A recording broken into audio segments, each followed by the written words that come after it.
They told me she would come at first light, and so I stood on my own bank before the sun and watched the river make its slow smoke in the cold. The Kell is wide where it passes under Ashkeld, wide and gray and old, and for 20 years I had heard it the way a man hears a dog that has bitten him before, as a low growl that never fully stopped. On the far side lived the people we had bled and who had bled us, the river clans, the Marrowan, and between their bank and mine ran the water, and the water was the border, and the border was the war. I was tired of it. I will say that plainly, because it is the truest thing about me on that morning. I was a king of a hold that had known nothing but the border in my lifetime, and I had buried more of my people in the frost above the Kell than I could hold in my 2 hands, and I was tired the way stone is tired, not softly, but all the way through. So when the old speakers of both banks had at last found a shape for a peace, I had agreed to the price of it, and the price was me. A marriage. A daughter of their clans sent across the water to wed the Lord of Ashkeld, so that our 2 bloods would be joined and neither could raise a blade against the other without cutting itself. It is an old bargain and a cold one. I did not pretend to myself that it was anything else. I had agreed to it the way you agree to set a broken bone, because the alternative was worse, and because I could not carry the border one more winter. I did not know her name until the boats came out of the mist. There were 3 of them, low river boats, and I could see the shapes of the Marrowan elders in the first and the last, wrapped gray against the cold, and in the middle boat a single figure sitting very straight, not looking down at the water the way a frightened person looks down, but looking ahead across at my bank at me. I remember thinking, she is not afraid, or she has decided not to show it, and either way that is a harder thing than courage. The boats touched my stones. The elders climbed out stiff with age and cold and made the old greeting, hand to heart to earth, and I made it back, and all of it was the dry ceremony of 2 peoples who have agreed to stop killing each other and do not yet believe it. And then she stepped out of the middle boat onto the bank of Ashkeld and put her foot on my ground for the first time, and the growl of the river stopped. I want to be careful here because I have told this part of it wrong before to myself in the years after, softening it into something prettier. So I will tell it true. The river did not go silent. It kept moving, the water kept its work, but the sound of it changed. For all my life the Kell had been a growl in the back of my hearing, a thing with teeth, and the instant her foot came down on my stones the growl was gone, and what was left was only water. The plain, cool, running sound of a river that is a river and not a border and not a wound. I did not understand it. I only felt my whole body turn toward the sound the way you turn toward a fire in a cold room, without deciding to. She was not what the men had made me expect. When soldiers speak of the bride who will buy a peace, they speak of her the way they speak of tribute, and I had let their talk build a stranger in my mind, a girl, timid, a pawn. But the woman who stepped onto my bank was not a girl and was not timid. She was young, yes, but there was a steadiness in her that had nothing girlish in it, a plainness that was not poverty of spirit but the opposite, a person who had already set down everything unnecessary and kept only what would hold weight. Her clothes were simple, a traveling dress of Marrowan weave, gray and dark red, worn but clean and mended with care. Her hair was bound back for the journey. Her hands were still, and her eyes came up and found mine and did not slide away, and there was in them no plea and no hate, only a clear, unhurried taking of my measure, as if she had come a long way to see me and meant to see me properly now that she had. "My lord of Ashkeld," said the eldest of her people, and named the treaty and named her. "This is Yeva, daughter of the Marrowan, given in the joining of the banks, that the war may end." Given, the word sat badly in the morning air. I saw her hear it.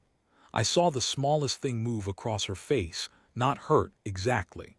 A kind of tiredness that matched my own, as if she too had heard herself spoken of as a payment one time too many. I found I did not want that word to be the first thing she carried onto my bank. "You are welcome in Ashkeld," I said, and I meant it more than a treaty asks a man to mean anything. The crossing is hard and the cold. There is a fire and food and a place that is yours. Come out of the wind.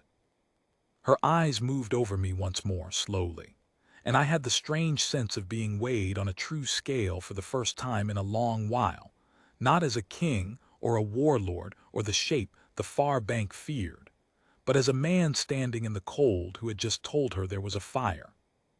"Thank you," she said, "only that." But she said it as though she had considered whether to, and decided I had earned it, and I felt the two small words more than I have felt the praise of counsels. We went up from the river to the hold, and all the way I was aware of the changed sound of the water behind us, and I did not know what it meant, and I did not tell a living soul. I gave her the east rooms, which take the morning light and look out over the river and the far bank beyond, over her own country. I did that on purpose and told myself it was courtesy. A woman taken from her people should at least be able to see the land she came from. I did not yet let myself know the other reason, that I could not bear to house her in the dark inner rooms, away from the light, like a thing put in a strong box. That first night there was a feast, because a treaty demands a feast, and it was one of the strangest gatherings my hall ever held. My people on one side of the long fire, the Marowan elders on the other, and between us 20 years of dead, sitting invisible at every place.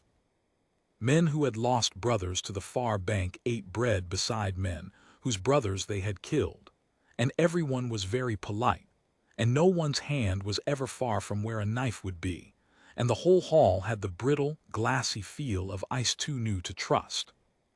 Yeva sat at my right hand because the treaty put her there. She ate little. She watched much. I saw her marking the hall the way I mark a battlefield, the exits, the tempers, the men whose grief was closest to the surface.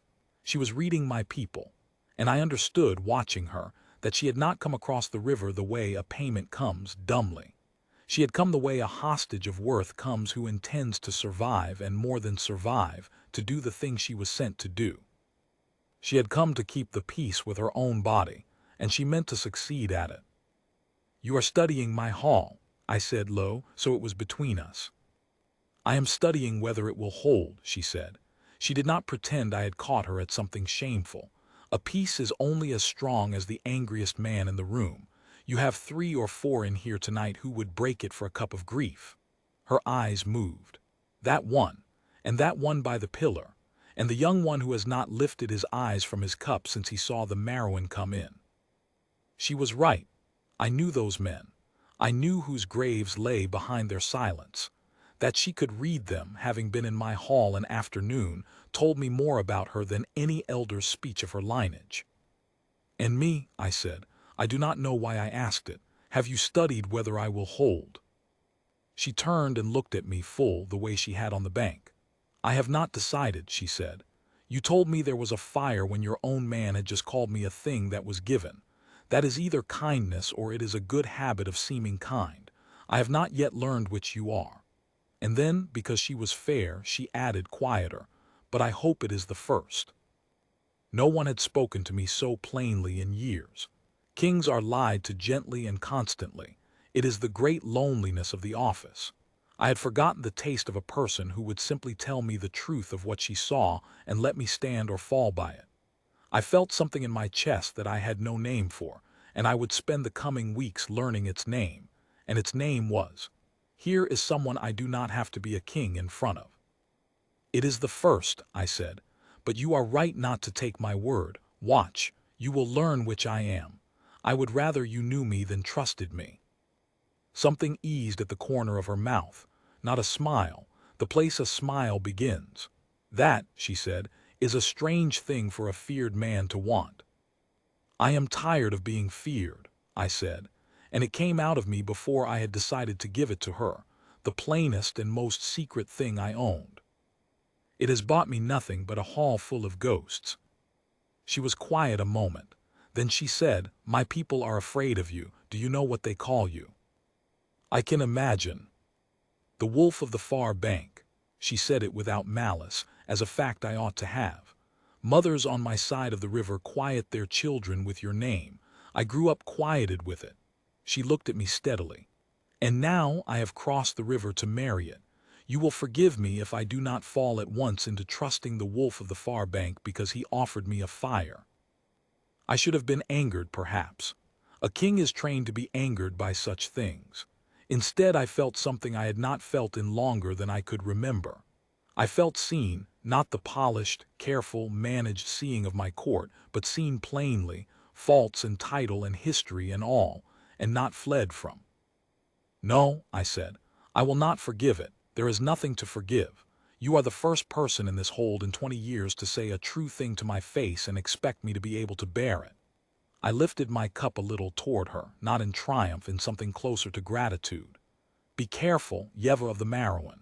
If you keep telling me the truth, I shall come to need it, and a king who needs a truthful voice is a dangerous friend to have. It is a heavy thing to be. I have carried heavy things, she said. I believed her. The treaty said we would wed at the turning of the moon, 3 weeks hence, when the elders of both banks had done the slow, suspicious work of witnessing that neither side meant treachery. 3 weeks. I have thought since that whatever power orders the fates of men gave me those 3 weeks as a mercy, because if I had had to marry her the first day I would have married the price of a peace, and instead I was given 3 weeks to marry a woman. I did not press myself on her. I want that known, because in the country of my birth the word marriage between a conqueror's bank and a beaten one has often meant an ugly thing, and I had seen ugly things, and I had sworn young that Ashkeld under me would not be a place where a woman was a spoil. So I gave her the east rooms and her own hours and her own door, and I told her, that first week, standing awkward as a boy in the doorway of her rooms with the morning light coming off the river behind her. You have crossed the river because your people needed you to. I know the shape of that. I will not add myself to the list of things done to you against your wanting. The treaty makes us wed, it does not make us anything else. What we are beyond the treaty, that will be yours to give or not to give, in your own time, or never. You have my word on it, and my word is the one thing about me the far bank has never called a lie. She looked at me for a long moment. The river light moved on the wall behind her. Why, she said at last, you could have anything of me you asked. The treaty is signed. My people would not lift a hand, they cannot. That is the whole cruelty of it. You gain nothing by being gentle, so why? I could have said something kingly. I said the truth, because I was already learning that with her the truth was the only coin that spent. Because a peace built on one more thing done to one more person of your bank is not a peace, I said. It is only the war moved indoors, and because, I stopped. I had not meant to say the rest. Because, she said. Because when you stepped onto my stones, I said low, the river stopped growling. She did not understand it, how could she, but she heard that it cost me something to say, and she did not mock it. She held it a moment, turning it, the way she turned everything. The river, she said slowly. All my life the Kell has been a sound with teeth in it, I said, a border in my ears. The morning you came it became only water. I cannot explain it. I have not told anyone. I am telling you because you asked me a true question and you deserve a true answer, even a mad one. For the first time something in her face opened all the way. Not softness exactly, recognition, as if I had said aloud a thing she had half felt and pushed down. When I stepped onto your bank, she said very quietly, I stopped being cold. I had been cold since we left my father's house, cold to the bone the way you are on a river in winter, and I put my foot on your stones and the cold went out of me all at once and I thought I had simply grown numb. She looked at me. But I was not numb. I was warm. I have been warm since. I did not understand it either. We stood there, the two of us, a beaten bank and a war-tired one, holding between us a thing neither of us had a name for, and outside the window the river ran and ran, sounding only like water. We are either mad, both of us, she said, or there is more to this crossing than a treaty. Yes, I said, I have been thinking the same and been afraid too. She almost smiled, the wolf of the far bank afraid. Of this, I said, yes, very. And that was the first honest thing we built together, standing in a doorway with the light coming off the river. Not a peace between banks, but a small true thing between two people, that we were both afraid of the same unnameable warmth, and that neither of us was going to lie about it. She did not stay behind her door. That was the second thing I learned about her, and it was the thing that undid me by degrees over the days that followed. Yeva of the Marouin had not crossed the river to sit in a fine room and be a symbol. She had crossed to keep the peace with her own hands, and she went about it as if it were work, because it was. She walked the hold. She learned the names of my people, not the great ones, the small ones, the woman who kept the ovens, the old man who had lost both his sons above the kell and had not spoken in a year. She found him where he sat in the cold by the smith's wall, and she sat down beside him without a word, and she came back the next day, and the next, and on the fourth day I passed and heard him talking to her, low and broken, telling her about his boys, and her only listening, and I stood around the corner where they could not see me, and I could not make my feet move for a long time. She went among the Marouin elders too, who watched her as anxiously as my people did, afraid she would be crushed or corrupted or made into the far bank's creature. She reassured them without ever lying to them. She did not tell them Ashkeld was gentle. She told them it could be, and that she meant to see it made so, and that they should hold to the peace long enough to let her. She was the hinge the whole treaty swung on, and she knew it, and she carried it without once letting me see it bend her. And she walked the boundary. There is an old boundary in Ashkeld, older than the war, a line of gray standing stones that runs from the river up over the shoulder of the hill, set there in some forgotten age when the two banks were said to have been one people. Both sides feared those stones a little, the way people fear old things they no longer understand. On my bank they were where our war wolves were kennelled and trained. I must speak now of the wolves, because they are the heart of what came next.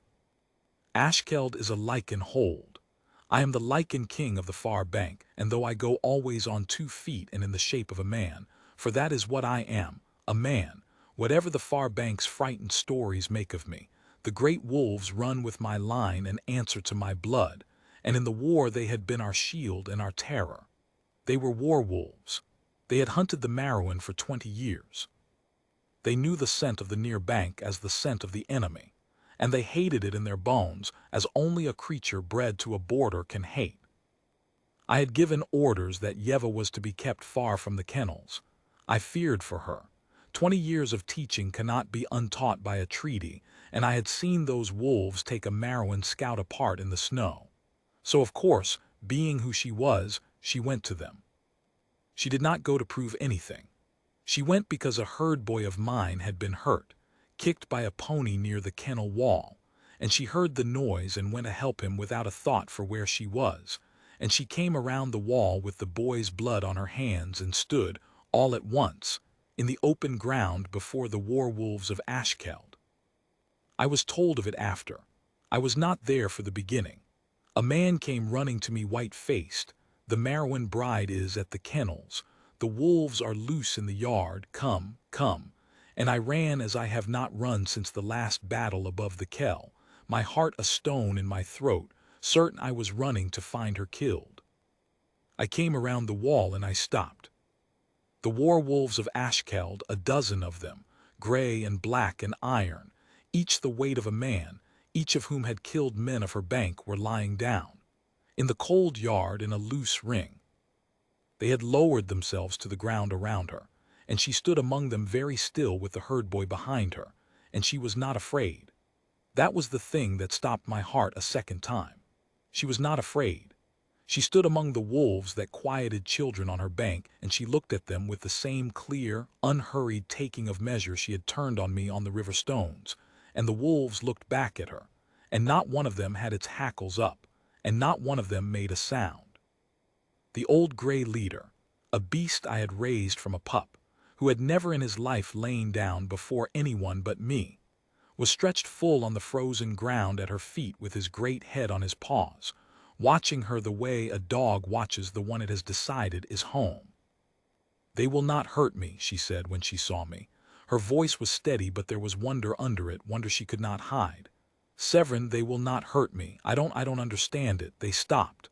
The moment I came around the wall they stopped, and then they lay down. Look at them." She looked at me across the ring of quieted wolves. "They hate my bank. You told me. Everyone tells me. Why have they lain down?" I could not speak for a moment, because I knew, not with my mind, which had no explanation, but with the older knowing that runs under a Lycan King's thoughts, the knowing that is in the blood. The war-wolves of my line will lie down for one thing only. They will lie down for the king's true mate.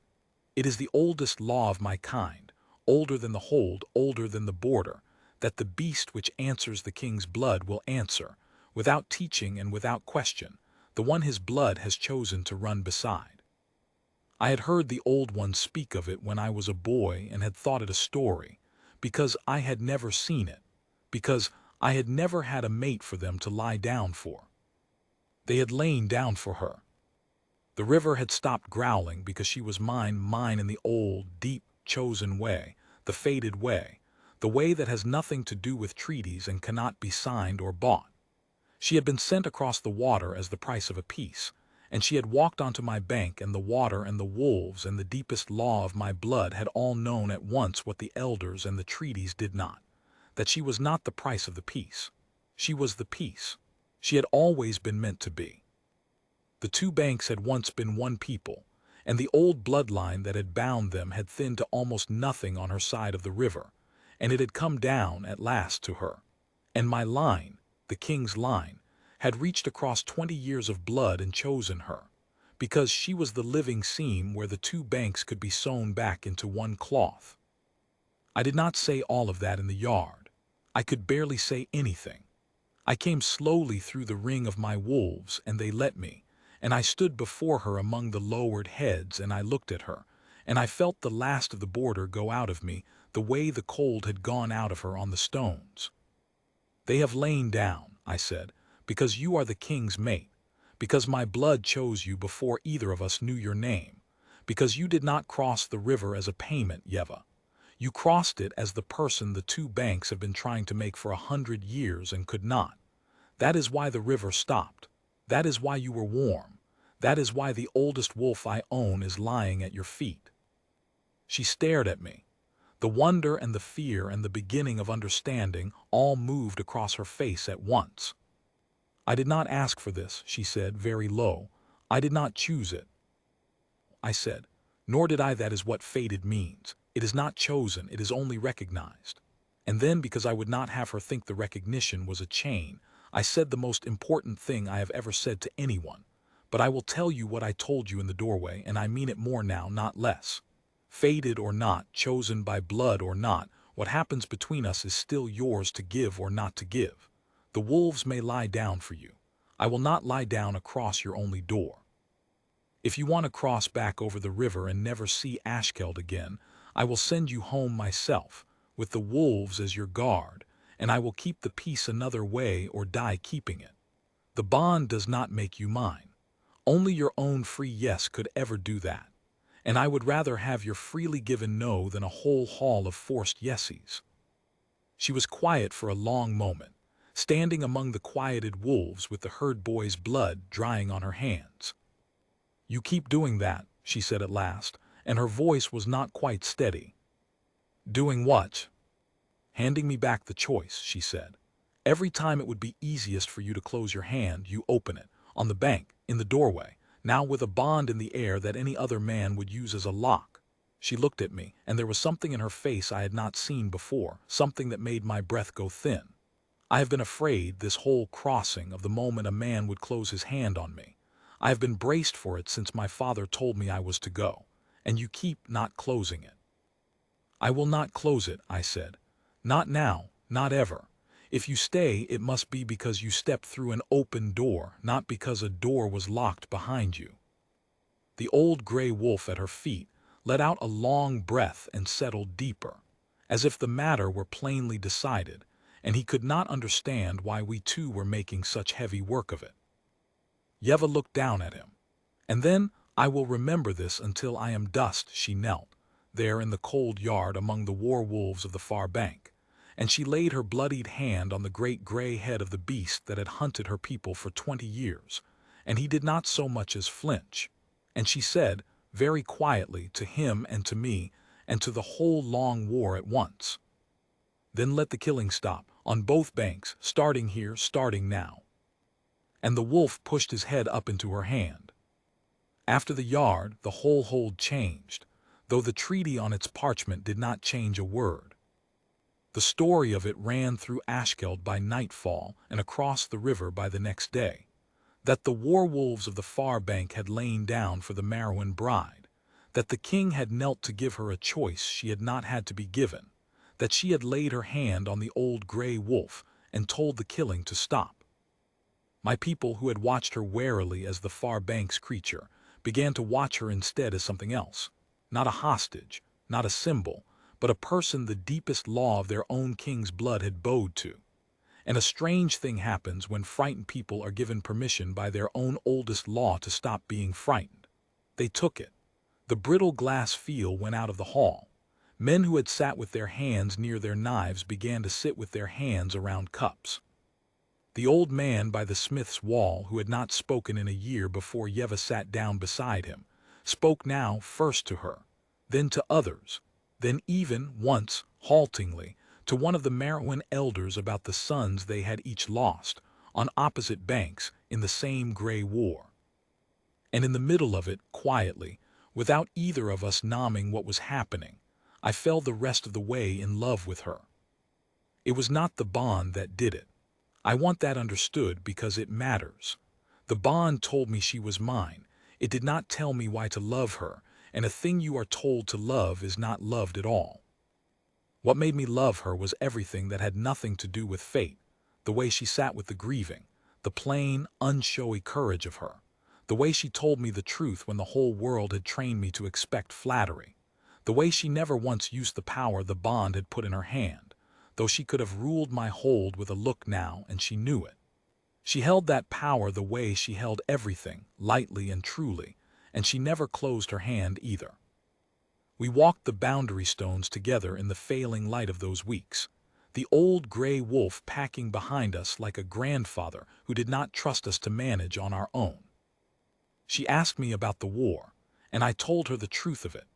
The way it had started in some grievance so old no one now living could name it rightly, the way it had fed on itself, the way each grave dug on one bank had demanded a grave on the other, on and on, until the border was less a line than a wound the two peoples reopened every season out of a habit neither could remember the reason for. "That is the worst of it," she said, standing among the gray stones with the wind off the river in her hair, "that no one even remembers the reason. 100 years of dead, and if you asked any of them at the last why, not one could have told you.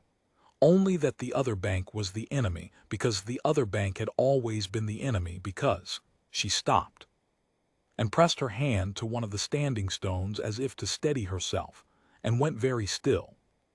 "Yeva, there was a reason," she said slowly. "There was at the start. My grandmother knew it. She told it to me when I was small and I only half listened, the way children do. She turned to me and her face had changed, gone distant and inward, following a thread back through years. The banks were one people. You said it in the yard and I thought it a kingly turn of phrase. But it is true, and I know it is true because my grandmother's grandmother's line remembered it.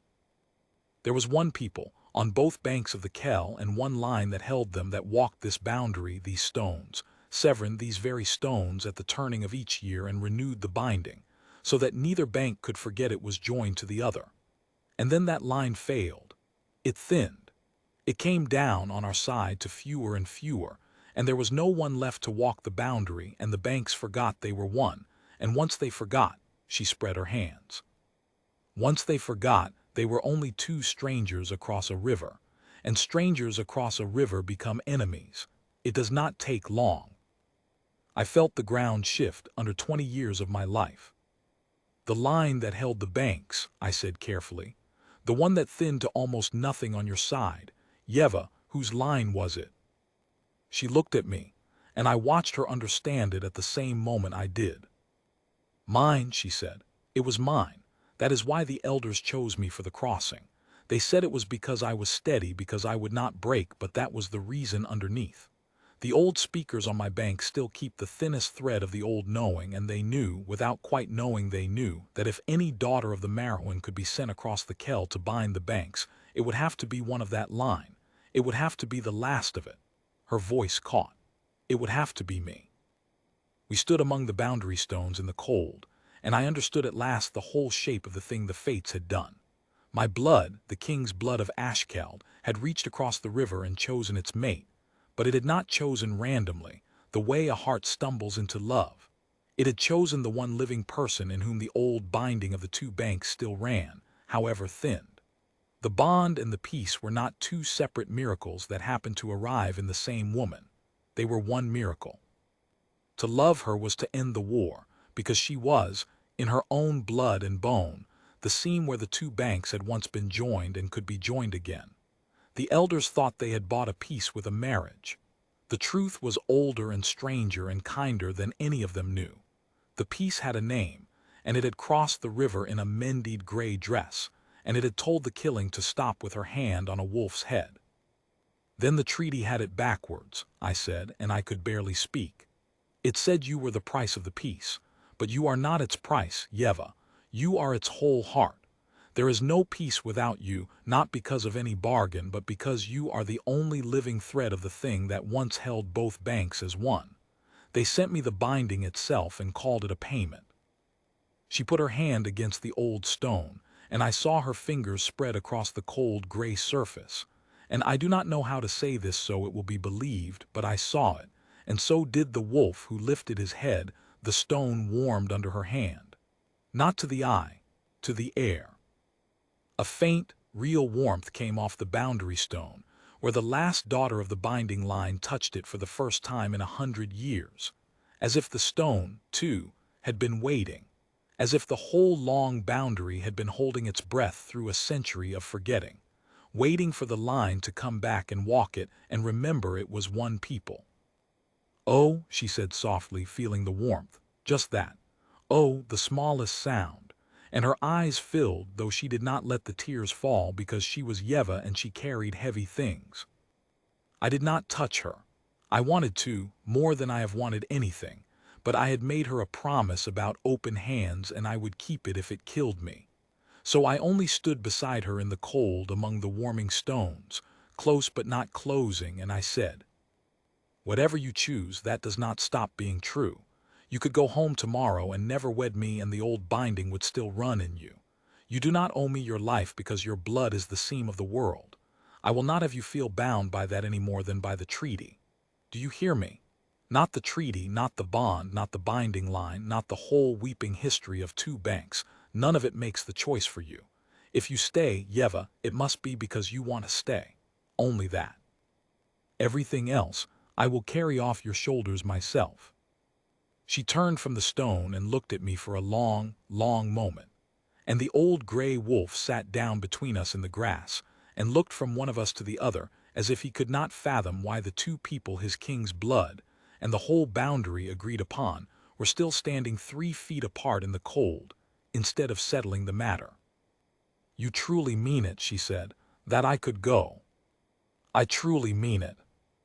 Even now, even knowing what I am, even with the war ended only as long as I stay." Her voice was very quiet. "You would still open your hand and let the whole piece walk back across the river if I asked?" "Yes," I said, "because a peace that costs you your freedom is only the war wearing a wedding cloak. I have had enough of the war. I will not let it put on a cloak and sit at my own hearth. If you are not free to go, then nothing between us is real, and I would rather have nothing real than a beautiful lie." She was silent. The wind moved in the grass. The river ran below us, only water. "I do not want to go," she said at last. And then before I could answer, she said it again, differently, as though she were surprised to hear herself, as though the truth had gotten out ahead of her fear the way truth does with brave people. "Severin, I do not want to go. I thought I would. I braced myself to hate this bank and this hold and its wolf king for the rest of my life and to keep the peace anyway out of duty, because my people needed it. That was the most I hoped for, to serve the peace and hate every day of it. Her voice broke just slightly. And instead I have found the first place I have ever been where a man opens his hand every time he could close it. And I have laid my palm on the enemy's wolves and felt them lie down. And I have warmed 100-year-old stone that has been cold since before my grandmother's grandmother. And I have, she stopped, started again. I have fallen in love with the very thing I crossed the river braced to hate, and I do not want to go home. I want to stay and walk this boundary every year and never let the banks forget they are one again. And I want, the last of it came out barely above the wind, I want to walk it beside you. I do not have the words for what that did to me. I had spent 20 years being feared, and a lifetime being lied to gently, and I had agreed to a cold bargain because I could not carry the border one more winter, and I had never, not once, in all of it, been chosen. And now, on a cold hill among warming stones, the last daughter of the binding line, whom the fates and the wolves and the whole weeping history of two banks had handed me, looked past all of it, past the fate, past the treaty, past the bond that would have let any other woman feel forced, and chose me. Freely. Through the one door I had refused to lock. Then stay, I said, and my voice was not steady and I did not care. Stay and walk it beside me and let us make the two banks one people again and let me love you every day of it. But stay because you have chosen it, Yeva, and know that if you ever unchoose it, the door stays open. I will spend my whole life keeping it open. That is my vow, not that I will hold you, but that I will never once stop letting you go. And that, she said afterward, was the moment. Not the wolves, not the warming stone, not the river going quiet.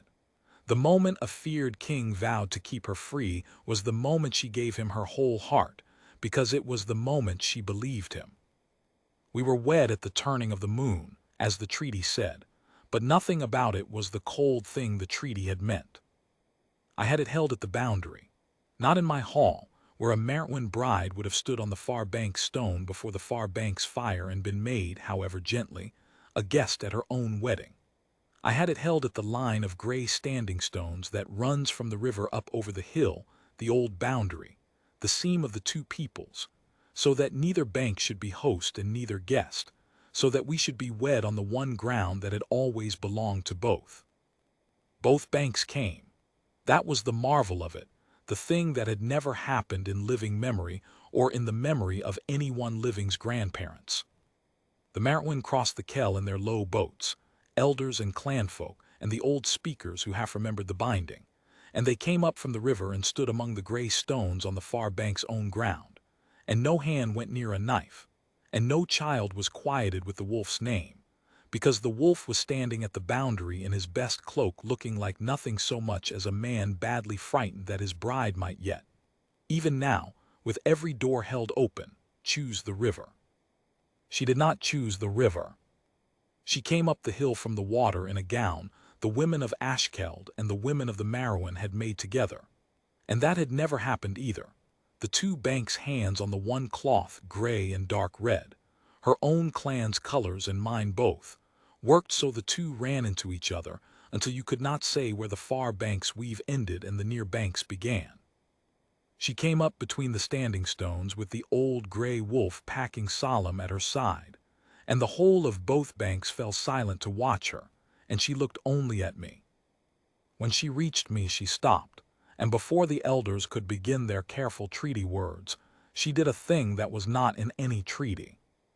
She turned and laid her hand flat on the nearest boundary stone, the way she had that day in the cold, and this time all of both banks saw the warmth come off it into the winter air, saw the old cold stone answer the last daughter of the binding line, and a sound went through the crowd, not a cheer, something older and lower than a cheer, a kind of long exhaled breath, as if 100 years of forgetting let go all at once.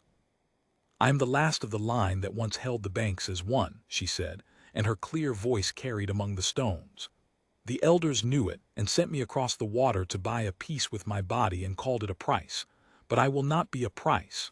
She looked at them all, near bank and far, and there was no anger in her, only that steady, clear truth she had turned on me on the river stones the first morning. I will not be a thing given. I have crossed the Kell of my own choosing, and I will wed the king of the far bank of my own choosing, and I will walk this boundary every year of my life, and I will make you remember, all of you, both banks, that you were one people before you were enemies, and that you can be one people again.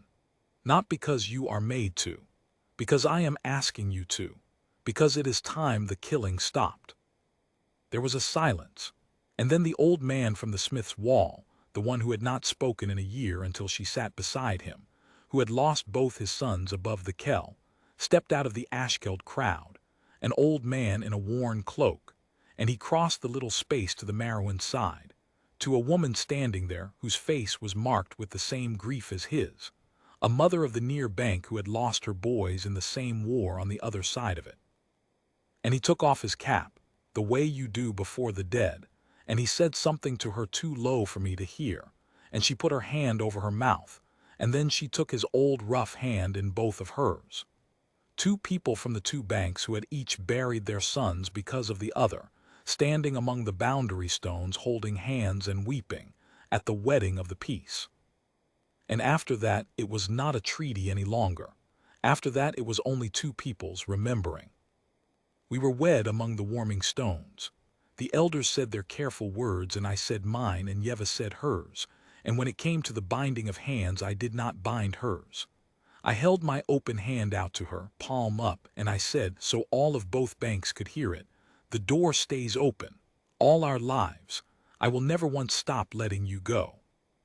And she looked at my open hand, and then she put hers into it and closed her own fingers herself, of her own will, choosing, and that was our binding, her hand closing on mine that I had held open, the choice made by the one who was free to make it.